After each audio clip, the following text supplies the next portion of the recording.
This DVD has been made by SpLinter, a peer support group for young disabled people affected by transition services in Northumberland.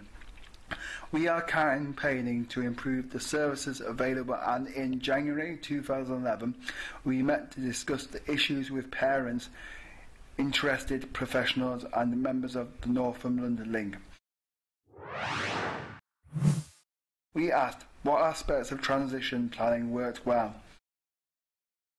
I would say my head teacher, the director of at the college who helped with the funding, the connections worker. I got the funding from the LSC, London Schools Council, and if it wasn't for my dad, I might not have got into a specialised college. I would say that we started planning for her adult life when she was about 8, and the stuff that's worked really well is true person-centred planning. I'm going to base this on the consultation I've done over the last couple of weeks. There's not a huge amount that people would say works well. There's been some good person-centred planning done with a couple of people that I've come across, and they found that really useful. Another thing that's worked well is people going out and finding out information about particular services. So they're probably the two things that work well. What aspects have not worked well? Firstly, I found it incredibly stressful because there are already about 20 professionals in my daughter's life, and now there seems to be 40.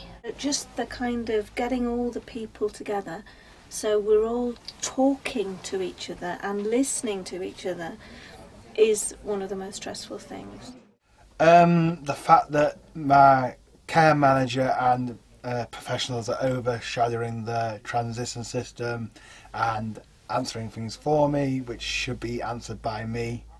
There are still a lot of professionals who don't recognise that transition is a major part of any young person's life. Whether they've got disabilities or not, it's still a major part of their life. But from children's services to adult services, as I say, there was a great big gap, and it was quite frustrating. The thing that grabbed me the most, the thing that was a flashing blinding light, was that it appears that the people who are at the centre of the process are the least consulted. It's a lack of information. What about you? I don't like nothing about it. Lack of information for families. You don't know where to go to source the information, and people aren't sort of forthcoming in giving you the information. Not being unaware of what services and what support's available is probably the biggest problem. And finally, we asked how could things be improved. Oh, just by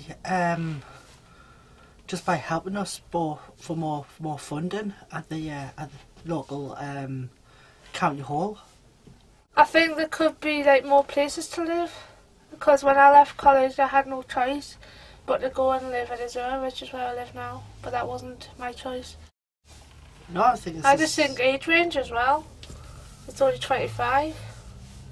I think it should be 30. Yeah, at least 30 onwards. Yeah. I don't think it should be school orientated. I think within the education system there's lots of barriers.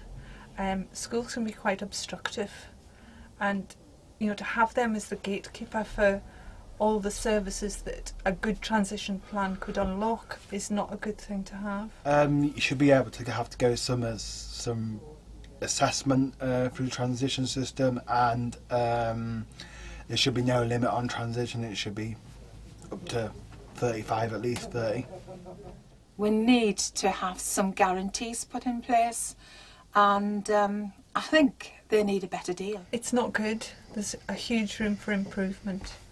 I think parents feel that transitions is such a sort of woolly word that they don't know what it means.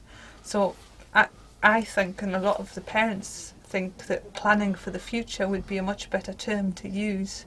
It would make more sense to them. I think the idea of having a more integrated service would be better, so services working closer together. I think from today as well that the young person needs to be at the centre of that.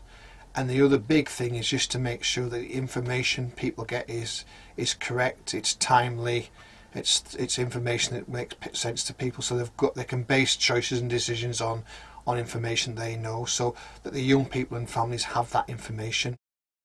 And again, for me, the stuff that works really well is when you truly listen to who the young person is, what their abilities are, so you don't look at the deficits, you look at what they can do, what they like doing, you know, kind of what works. Now, all I want is an opportunity to create a better future for myself. 2 years as college is not long enough for me to develop the skills I'm required to live an independent and wholesome life. So I want to ask you, all of you, if you want to hand up, who is going to help me? I'd like more attention and more funding to be about people and not about protocols and pathways and meetings and that sort of stuff.